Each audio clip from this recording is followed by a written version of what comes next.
Assalamualaikum warahmatullahi wabarakatuh. Perkenalkan, nama saya Tiara Nur Afni Ismawardani dari kelas 12 IPS 4. Hari ini saya akan membahas mengenai teks cerita sejarah. Teks cerita sejarah adalah naskah atau narasi yang mengandung unsur sejarah.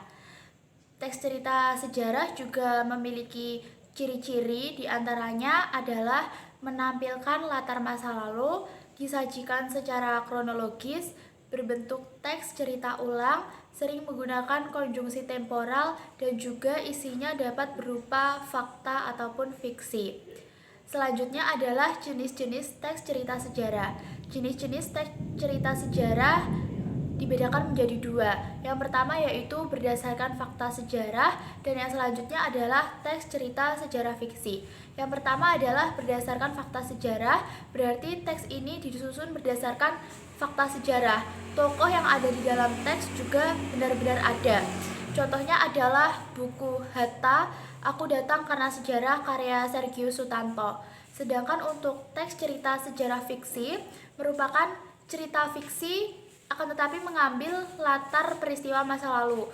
Tokoh di dalam teks sejarah fiksi ini juga bersifat fiktif. Contohnya adalah buku Pulang karya Laila S. Chudori. Selanjutnya adalah unsur pembangun dalam teks cerita sejarah. Unsur pembangun dalam teks cerita sejarah sendiri juga dibedakan menjadi dua. Yang pertama adalah unsur intrinsik dan yang kedua adalah unsur ekstrinsik. Unsur intrinsik dalam cerita sejarah ada tema, alur, penokohan, sudut pandang, latar, dan juga amanat. Sedangkan unsur ekstrinsik dalam teks cerita sejarah yaitu ada rekaman kebesaran, segi corak penceritaan, unsur keagamaan, unsur politik, unsur ekonomi, dan juga unsur sosial. Selanjutnya adalah struktur dalam teks cerita sejarah. Dalam struktur cerita sejarah ini dibagi menjadi 5 bagian. Yang pertama adalah orientasi, lalu selanjutnya awal konflik, lalu konflik, klimaks, dan juga penyelesaian. Sejarah juga mengandung nilai-nilai yang terkandung di dalam teks cerita sejarah.